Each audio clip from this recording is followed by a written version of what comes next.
Buenas tardes, mi nombre es César Fernández. Vamos a estar conversando sobre proyecto de aplicación de grado titulado Diseño de componentes de pavimento sostenible para desarrollos habitacionales en la ciudad de San Cristóbal, Estado Táchira. Ya entrando en lo que es el planteamiento del problema, hay que primero comprender cuál es el rol de las vías. Las vías forman una parte crucial de la civilización y son elementos que han acompañado el desarrollo de la humanidad, permitiendo la comunicación, el comercio y los procesos migratorios e intercambio cultural. Forman la red física que conecta a cada uno de los centros urbanos sin importar su escala a nivel mundial. El caso de Latinoamérica, según el Banco de Desarrollo de América Latina, el CAF, en Latinoamérica solo el 10% de su red vial está asfaltada. Esto comparado con Europa, estamos hablando de 40 veces menos vías asfaltadas y con Norteamérica, pues 10 veces menos. Son valores realmente preocupantes. Entre esto, pues hay que comprender cómo se construyen las vías de forma convencional. Actualmente en el mercado, pues solamente existen lo que son las vías, los métodos constructivos para lo que son pavimentación asfáltica, flexibles o lo que es pavimentación en concreto, que son los pavimentos rígidos. En ambos casos estamos hablando de formas de construcción in situ, pocas son prefabricadas. Los procesos atentan contra el medio ambiente debido a las altas emisiones de dióxido de carbono, altos costos de mantenimiento de este tipo de pavimentación, como también consumo de materias primas no renovables y por ende pues tienen un perfil muy poco sostenible. En el caso del estado Táchira, aquí en Venezuela, no escapa de esa realidad. Las vías en el estado están en un estado bastante precario, aparte de por cuestiones sociales y políticas que ha vivido Venezuela en los últimos años. También en parte afecta el hecho de que este tipo de pavimentación, bien sea pavimentos flexibles o rígidos, tienen un costo de mantenimiento muy alto, que en momentos en los cuales los organismos o las empresas encargadas de brindar este servicio no poseen suficiente capacidad económica, pues evidentemente empiezan a ocurrir este tipo de falencias. Los objetivos principales es diseñar un componente de pavimento sostenible para desarrollos habitacionales en la ciudad de San Cristóbal, y entre los específicos tenemos determinar los parámetros técnicos y prácticos para el diseño y la construcción de pavimentos sostenibles, identificar los requerimientos para el diseño de pavimentos sostenibles tipo adoquín de tráfico ligero. Esto es importante hacer hincapié en estos dos elementos,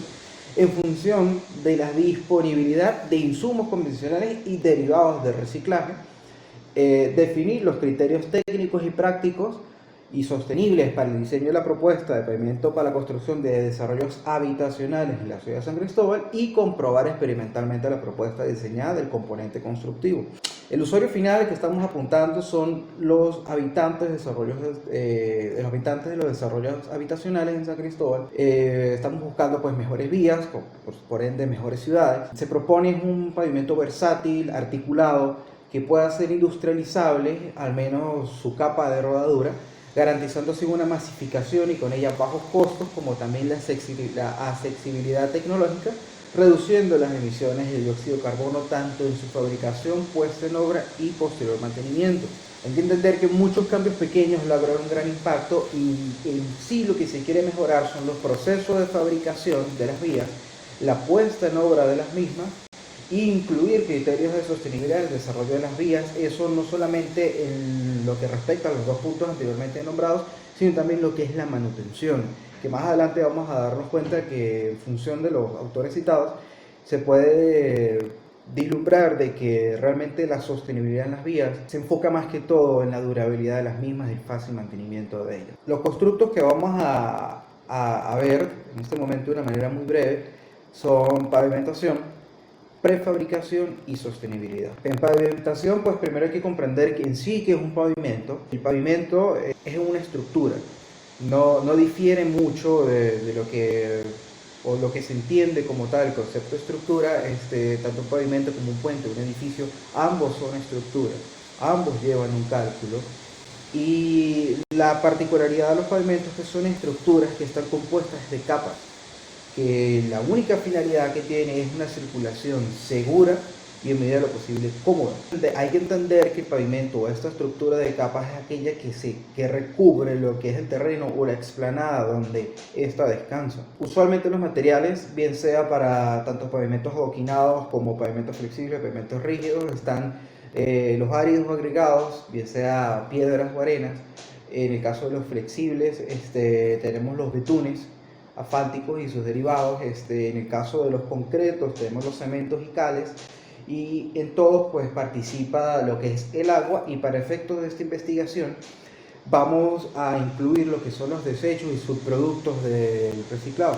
Los tipos de pavimentos existentes actuales son el pavimento flexible, ya nombrado anteriormente, el pavimento semirrígido, pavimento rígido, pavimento mixto y pavimento adoquinado, que es en el cual nos vamos a enfocar principalmente. Cabe destacar que en el caso de San Cristóbal los pavimentos más usados son el pavimento rígido y el pavimento semirrígido, y en algunos casos pavimento flexible. Estos son los tres que más se presentan en el caso de San Cristóbal. Pavimento adoquinado y el pavimento mixto no se tienen tantos ejemplos y no es muy común en el mercado de la construcción en el año corriente acá en San Cristóbal. Pero ya para entrarnos en lo que es la prefabricación es la construcción fuera del destino definitivo. Hay que entender de que esta se clasifica según materiales. En el caso nuestro, el material sería el concreto. El proceso de producción puede ser parcial en obra, parcial en planta o altamente industrializado. Actualmente estamos apuntando a que, o la intención de esta propuesta es que sea un producto que su proceso sea parcial en planta o, en el mejor de los casos, altamente industrializado. La apertura del sistema es la capacidad que este tiene de integrarse o integrar elementos ajenos a él. En el caso de los sistemas cerrados, esto no permite ningún tipo de integración, pero en el caso de los sistemas abiertos sí. Y nuestro enfoque es un sistema abierto. El peso de los elementos, básicamente, lo que nos dicta los autores investigados, aquellos elementos componentes constructivos que superen los 210 kilogramos o que no puedan ser levantados por una cuadrilla de obreros, pues se pueden considerar elementos pesados. En nuestro caso pues es un adoquín, por ende es un elemento liviano. El grado de fabricación puede ser parcial o integral. Estamos apuntando a una prefabricación integral del componente, y la forma de geometría, en este caso va a ser una geometría, como vamos a ver más adelante, una geometría de un prisma rectangular con ciertas variaciones. Las convenciones que rigen la prefabricación, la convención dimensional, coordinación modular. Más adelante vamos a ver cómo lo estamos planteando cuando estemos viendo la propuesta como tal. Convención de fijaciones, convención sobre juntas y sobre calidad y desempeño, que eso nos lo determina la norma. Prefabricación, pues las ventajas tenemos calidad, economía, tiempo, y las desventajas son el transporte y las uniones. Esto de una manera muy general. Lo que respecta a sostenibilidad, hay que entender que la sostenibilidad aplicada a la construcción se puede decantar esto según Acosta.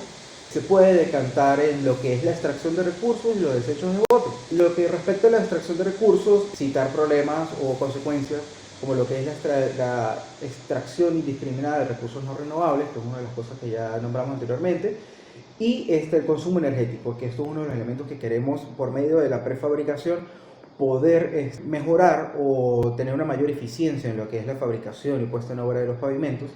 Y los desechos y botes, que aquí es otro elemento que también estamos abarcando en esta investigación, que son los residuos de la construcción y lo que es la contaminación. Estamos de alguna manera aprovechando residuos de lo que son los plásticos, los cauchos, integrándolo en lo que es el diseño de mezcla, como vamos a ver más adelante, para poder, digamos, dar un aporte o ir en consonancia con los problemas a superar. Entonces, por ende, esta propuesta estamos trabajando en los dos aspectos principales de lo que es el impacto ambiental de la construcción. Y en lo que respecta a las vías sostenibles, el autor principal que estamos citando acá es el Banco Interamericano de Desarrollo, como anteriormente lo nombré, la CAF. Y ellos nos plantean de que principalmente una vía sostenible es aquella que dura más en el tiempo, y para que una vía dure en el tiempo tiene que superar las patologías, que bien pueden ser de ocurrencia temprana, a largo plazo, las que se encuentran en las capas intermedias o subrasantes. De manera muy rápida, las de mezcla de ocurrencia temprana, estamos hablando pues de deformaciones plásticas, daños por adherencia. Esto más que todo ocurre en los pavimentos flexibles. En el caso de ocurrencias a largo plazo, normalmente son fisuraciones por fatiga. Estamos hablando En el caso de los flexibles estamos hablando de que el betún pierde con el tiempo, va envejeciendo, se va perdiendo sus capacidades y por ende sus propiedades, mejor dicho, el pavimento va perdiendo sus propiedades y por ende pues se va fracturando. Son cuestiones de uso, pues, simplemente uso de las cosas, el paso del tiempo, pues ocurren este tipo de patologías, pero que se pueden prevenir con un buen sistema de mantenimiento, pero también con pavimentos que permitan una manutención más llevadera, mucho más amigable y mucho más económica, no solamente el consumo económico desde el punto de vista monetario, sino también desde el punto de vista de consumo de energía, de emisiones de gases invernaderos y lo que es de recursos no renovables. Y bueno, lo que ya respecta a patologías intermedias o subrasantes, ya es una cuestión que no le pertenece propiamente a los elementos del pavimento, sino que ya es una cuestión de la subrasante. Ahí ya podemos hablar casos mucho más graves que pueden ser por fallas geológicas, fallas geotécnicas o problemas de drenaje. Dentro del marco legal que estamos trabajando está el marco legal, la norma Covenin, específicamente la 2000-1987, la primera parte de lo que es carreteras. Y la otra norma que estamos citando es la norma inglesa o BSI, vamos para llamarla de esta manera, que se enfoca en los pavimentos de bloques de concreto. Dentro del marco legal Covenin, solamente Covenin nos reconoce pavimentos asfálticos de concreto cemento, más no reconoce los pavimentos adoquinados, a diferencia de la norma europea. Lo que sí hay que rescatar principalmente de la norma europea es que ella indica de que el esfuerzo, la flexotracción que debe tener la pieza debe ser mayor a 3.6 megapascales, que si hacemos la conversión a lo que sería la compresión y en unidades que manejemos más en estas latitudes, estamos hablando aproximadamente unos 180 kilogramos fuerza sobre centímetro cuadrado de resistencia a la compresión. Y con respecto a la Covenin, en ella nos vamos a basar en ella y en lo que es la convención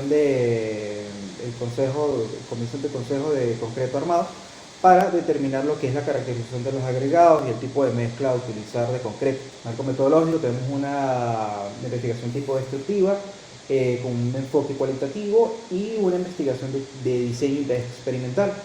Ya adentrándonos en los resultados de la propuesta como tal, la mezcla patrón que se utilizó por medio, ahí tuvimos apoyo de la ingeniera Dovi Fuentes de la Universidad Experimental de Táchira.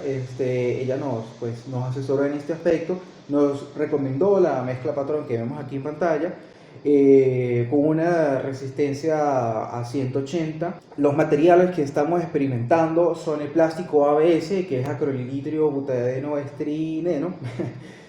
Es un plástico de alta resistencia, su ubicación es en la carretera Arjona, a las afueras de San Cristóbal, una empresa local. En la misma empresa se encuentra el plástico de estatuillo, que el plástico de estatuillo es una composición de diferentes plásticos procesados.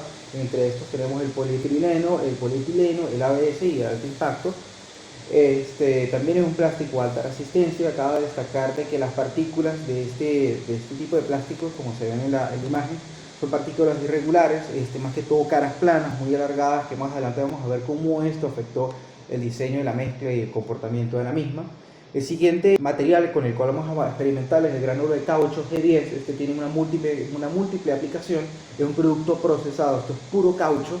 Para poder obtenerlo hay que procesar los cauchos y sacar de los residuos de la trituración, dejar de lado lo que son el alambre, dejar de lado lo que son las telas y otros elementos que trae el caucho que conocemos, que se comercializa, para poder obtener este gránulo. La ubicación de la empresa es Ecogomas Occidente, aquí dentro del casco urbano de la ciudad, en la avenida Guayana con carrera 12. El último plástico, el último con el cual experimentamos, fue el pellet de plástico a alta densidad. Tiene una múltiple aplicación, es un producto procesado y se encuentra en la Escuela de Reciclaje de Compañía Anónima, dentro de lo que es el casco de la ciudad, específicamente la avenida Libertador. Vale la pena destacar de que este material es el que tuvo junto al gránulo de caucho es el que tuvo una mejor granulometría y uno de los mejores comportamientos con respecto a cohesión de mezcla.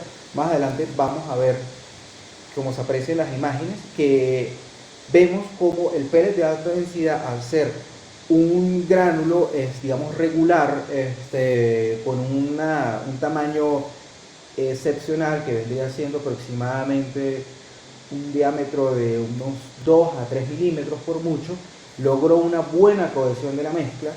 Esto ahorita vamos a ver cómo se tradujo en los resultados de la resistencia a la compresión.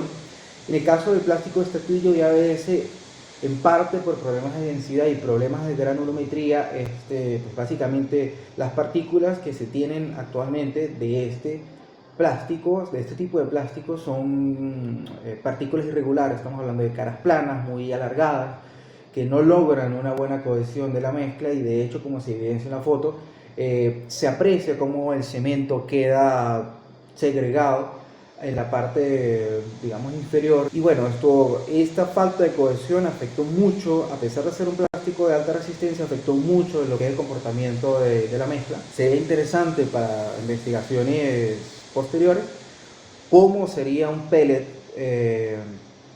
producto de este tipo de plástico. Y el último que tenemos, el gránulo de caucho, que si bien logró una mejor cohesión que el plástico estatuillo y ABS, pero una peor cohesión con respecto al pellet de alta densidad, vemos que en el gránulo de caucho aún hay ciertos problemas de cohesión. Vemos una mezcla muy porosa, y también por la baja densidad del caucho y el alto volumen que tiene, si bien se obtuvieron resultados de mezclas más livianas, el exceso de porosidad y la falta de cohesión también afectó a su capacidad de resistencia. En lo que respecta a los agregados convencionales, que es la arena y la piedra, todo esto se hizo según la norma del Comité de Concreto Armado, por sus siglas CCSA. Vamos a destacar principalmente lo que son las gráficas, la piedra y la arena, de gráficas granulométricas. Vemos que lo que es la línea roja, que es el agregado que proviene de la aplicadora Kirimarí, aquí dentro del estado. Estamos trabajando netamente con empresas y materiales regionales, porque es uno de los principios de sostenibilidad, aprovechar recursos de la región, y aparte que, bueno, está dentro, digamos, de la filosofía del investigador, apoyar pues el producto o los servicios regionales. Vemos que pues cumplimos, todos los agregados cumplen con lo que exige la norma, y por ende pues nos permite generar buenos concretos y buenos diseños de mezcla. En lo que respecta a los resultados, vamos primero a ver las mezclas que se realizaron. Como ya expliqué, trabajamos con 3 plásticos y caucho. En lo que respecta al caucho, trabajamos porcentajes de sustitución a 15 y 20%. En lo que es el plástico ABS y plástico de estatuillo, también a 15 y 20%. Pero con lo que es el pellet de alta densidad, se trabajó solo a 10% de sustitución. Se hicieron roturas a 3 días con proyección de resistencia a 28. Y de todas las mezclas ensayadas, aparte de la mezcla patrón, exceptuando esa,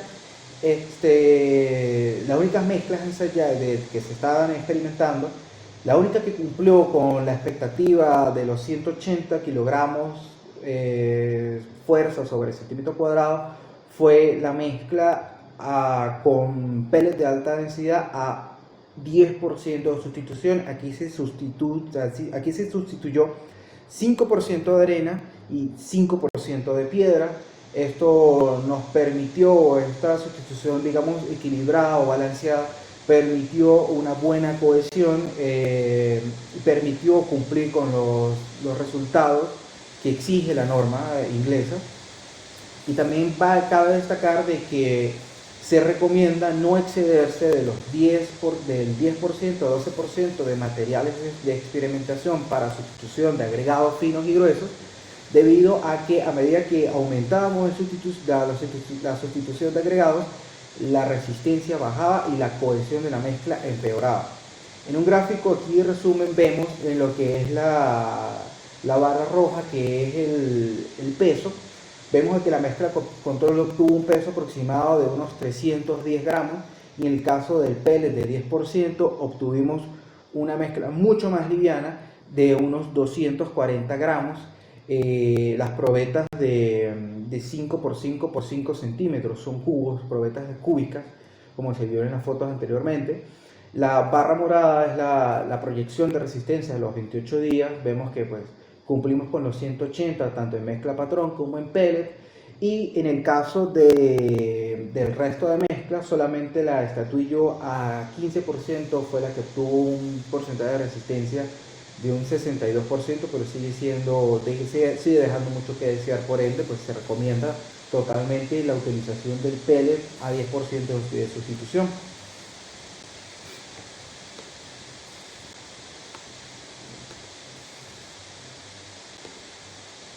Por ende, podemos decir de que tenemos vías sostenibles debido a que tenemos disponibilidad de los insumos de manera regional, no estamos gastando dinero ni energía ni generando huella de carbono en traer productos externos de otras latitudes.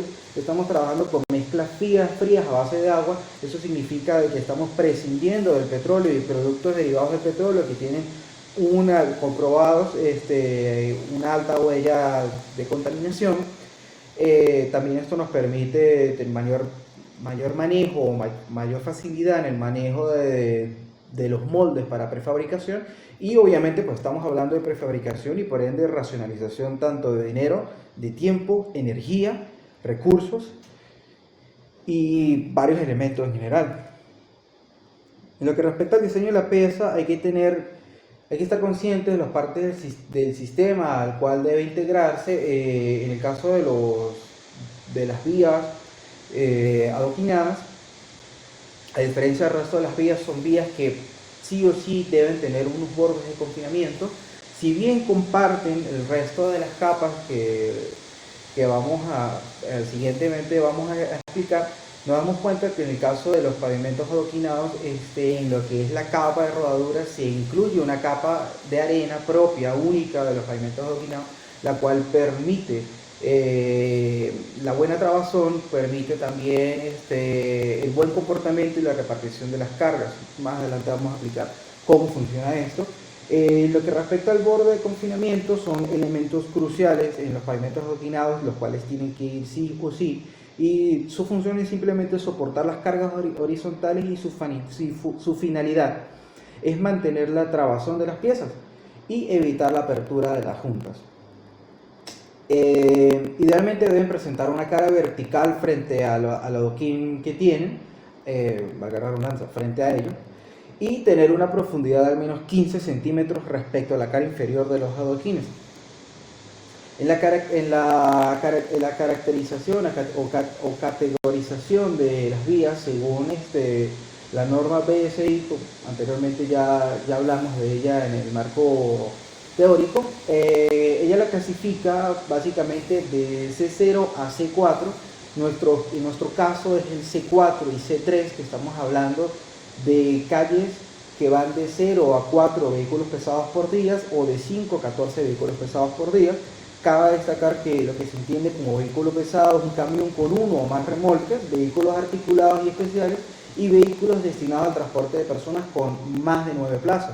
Por ende, lo que es vehículos ligeros o carros comunes no entran dentro de la categorización o no son tomados de todo en cuenta para la categorización de las vías, según la norma inglesa.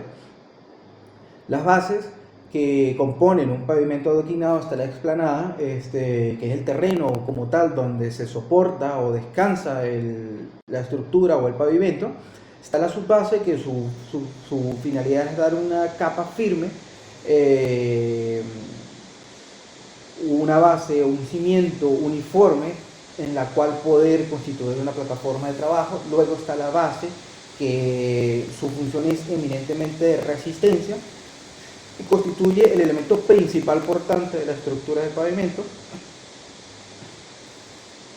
Y la capa de rodadura, que es la parte superior, que su única función es garantizar una rodadura, pues para la redundancia, una rodadura segura y cómoda, y desde el punto de vista estructural es la que absorbe principalmente los esfuerzos horizontales y una pequeña parte de los esfuerzos verticales. Los pavimentos adoquinados, como dije anteriormente, pues poseen una capa de arena que forma parte de la capa de rodadura.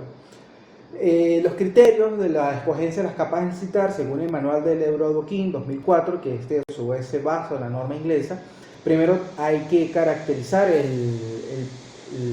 la capacidad portante del terreno de fundación o explanada, y esto se hace por medio del CBR. Más adelante voy a explicar a qué se refiere esto. La caracterización del tráfico en función de lo que ya explicamos.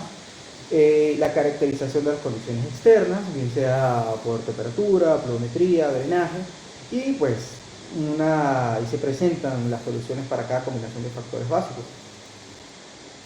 La caracterización de la explanada por medio del índice CBR o relación de soporte de California se puede categorizar como E1, E2 y E3.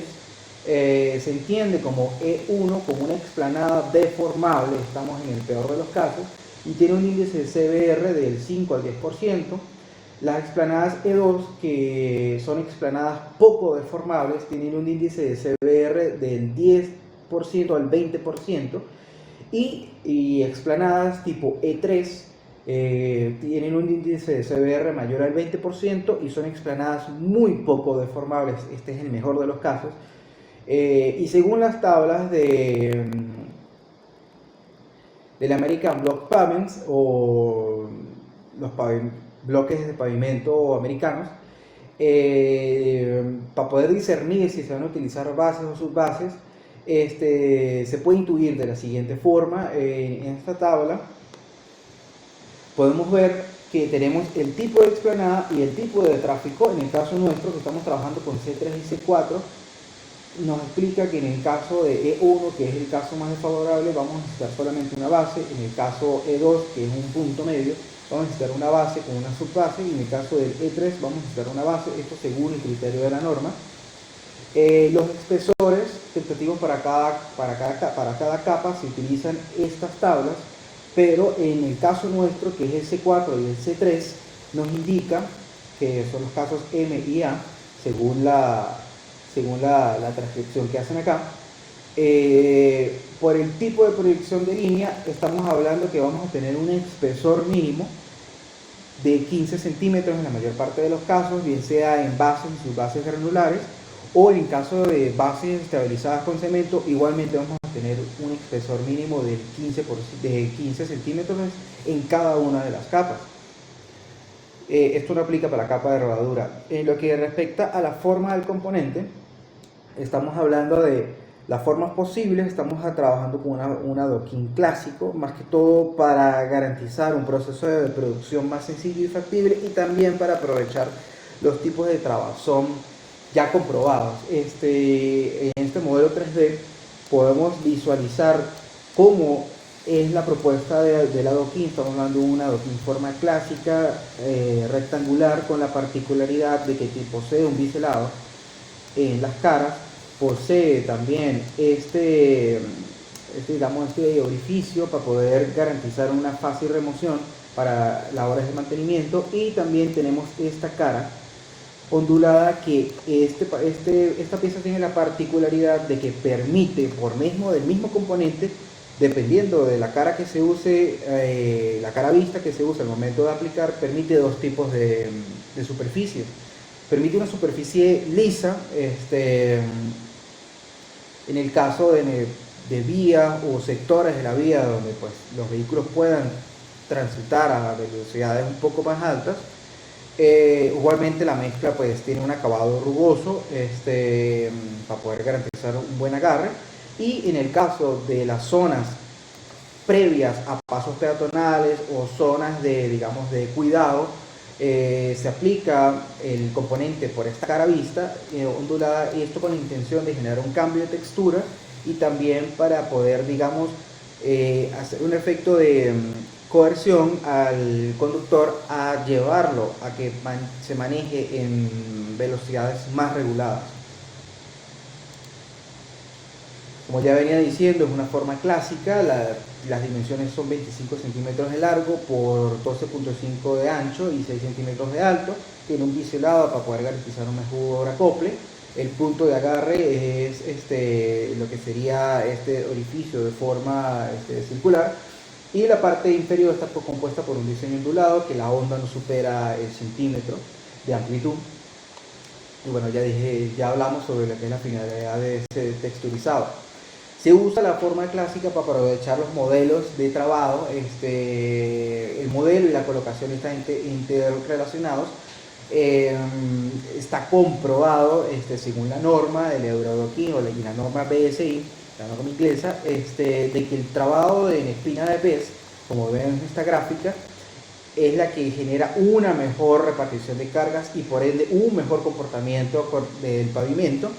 Esto en comparación con los diferentes otros tipos de trabajo que también son válidos, pero pues aprovechamos esta forma clásica para poder, digamos, tener variedad de diseño y también poder garantizar un mejor comportamiento del adoquín y del pavimento. Como veníamos hablando, lo que es la reducción de velocidad con respecto a este cambio de textura por medio de voltear la cara de aplicación del componente. Esto es para garantizar que estos reductores de velocidad previos a los cruzos peatonales, esta sería la pieza con la cara irregular a vista, y estas son las posibles zonas donde podríamos aplicar esto para llevar un control de velocidad del conductor y tener vías y calles más seguras para los peatones y para el público en general. El proceso de la fabricación del prototipo se hizo un encofrado experimental por más que todo anime o polietileno. Se fabricó el molde, se encofró y se logró obtener un prototipo. Este prototipo está hecho en cemento blanco netamente. Se ve que pues es posible lograr fabricar la forma de la pieza. Y lo que respecta a la ejecución del pavimento, pues consiste primero en una planificación del trabajo. Como toda obra, hay que planificar para no dañar servicios urbanos de la zona. Preparación de la explanada, hay que mantenerla seca con un nivel freático a menos de 30 centímetros del terreno.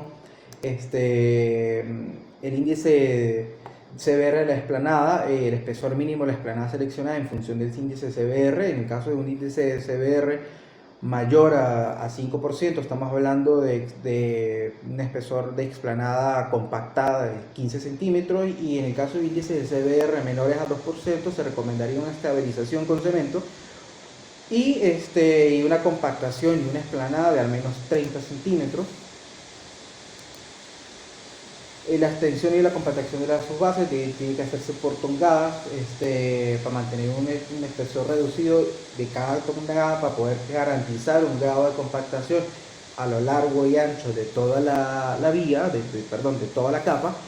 Y en el caso de la base, pues también estamos trabajando con el mismo proceso y estamos buscando grados de compactación, lo que recomienda la norma. Según esto se determina por medio del ensayo productor modificado para tráficos ligeros, que es en nuestro caso C3 y C4, de un 98% de compactación o de resultado mínimo del ensayo productor modificado. La ejecución de los bordes de confinamiento, pues ya lo hablamos anteriormente. Los bordes deben apoyarse como mínimo 15 centímetros de la parte inferior de los adoquines. Debemos evitar este tipo de cuestiones, de que el adoquín descanse sobre el borde de confinamiento. El adoquín siempre tiene que descansar sobre la capa de arena, como vamos a ver más adelante. La extensión y la nivelación de la capa de arena, hay que entender que la capa es uniforme en cuanto a comportamiento y espesor. Se compacta luego de ser colocados los adoquines. La humedad después de compactar tiene que ser de 6 a 8% y las capas no deben ser mayores al 5%. Como dice, pues antes de colocar los adoquines debemos tener la capa extendida de manera uniforme. Hay que aclarar que la capa de arena nunca se debe usar para modificar o arreglar problemas de nivelación de las capas inferiores. Y aquí vemos qué ocurre cuando tenemos una capa de arena insuficiente. Pues se puede llevar a una rotura del adoquín, o en caso de que sea una capa de arena excesiva, vamos a hablar de una deformación del pavimento articulado. La colocación de los adoquines, primero pues se acaba lo que es el plano de acabado de la base, se genera Se recomienda colocar un geotextil. Esto primero se ejecuta en los bordes de confinamiento, luego se genera el lecho de arena, luego se colocan los adoquines a compactar. Luego que los adoquines ya son compactados, ya se puede utilizar la vía. Eso es lo interesante, que una vez compactado el adoquín, ya la vía está lista para ser utilizada. Lo que respecta a la colocación, nunca se debe tocar, se debe pisar el lecho de arena mientras que se está colocando los adoquines. Y aquí tenemos unos ejemplos de cómo debe ser el proceso de colocación en caso de tener una espina de pez a 45 grados o tener un inicio con ángulo recto. Eso ya depende de la composición y los requerimientos de cada obra. Lo que respecta al vibrado del pavimento, luego que se colocan los adoquines, se debe hacer un primer vibrado. Luego de eso se sella la capa de arena, se sella la capa de arena. Digamos que se extiende una capa de arena extra sobre los adoquines ya compactados, esto con la finalidad de terminar de llenar las juntas. Se extiende bien, luego de eso se elimina el exceso con un cepillo y se termina con la compactación final. Y una vez que tenemos la compactación final, ya tenemos el pavimento listo para su uso. Según la norma BSI, según el manual del hidroadoquín, se espera una vida útil de 30 años antes de ser necesarias labores de mantenimiento mayores. Dentro de las conclusiones y recomendaciones nos damos cuenta de que la sostenibilidad de las vías se enfoca mayormente en aspectos de tipo de duración, la vida útil de la vía y su fácil mantenimiento en el tiempo, logrando superficies seguras de tránsito. Y podemos decir de que los pavimentos adoquinados son una buena alternativa para la pavimentación de vías en Latinoamérica. Vías urbanas, cabe destacar, por el hecho de tener un fácil mantenimiento, por el hecho de poder ser prefabricados, por el hecho de, como podemos ver, incluir productos de reciclaje dentro de las mezclas. Lo que respecta a la experimentación con materiales, pues se determinó que el pellet de plástico de alta densidad es el mejor candidato para la sustitución parcial de los agregados, y en el Táchira pues existe disponibilidad de plástico, cauchos procesados provenientes de reciclaje, y es válido continuar la experimentación con respecto al diseño de mezclas. Y en lo que respecta a la adaptabilidad, el diseño del componente, por su forma, por su aplicación, le permite la posibilidad de integrarse, adaptarse a los mercados ya existentes, a su fácil manejo por parte de los operarios, porque estamos por medio de un sistema prefabricado abierto, por medio de entender cómo es que se instala ya, cómo está el sistema ya constituido, podemos integrar un elemento, un componente constructivo que nos permita reciclar materiales, nos permita racionalizar recursos y nos permita tener una fácil capacitación de la mano de obra, y eso se traduce en lo que es la accesibilidad al desarrollo tecnológico, y pues con el plus de la versatilidad en el diseño, permitiendo dos tipos de cabras de herraduras distintas con diferentes tipos de finalidades a través de un mismo componente. Esto también se traduce en ahorro, en el sentido de que no tenemos que producir dos tipos de componentes para dos objetivos distintos, sino que con un mismo tipo de componente podemos obtener dos objetivos distintos, podemos cumplir dos mercados, dos necesidades distintas, y pues estamos hablando de una versatilidad muy amplia con respecto a la adaptabilidad. Y muchas gracias. A mis profesores, mi familia, mis amigos, y en pocas palabras, muchísimas gracias.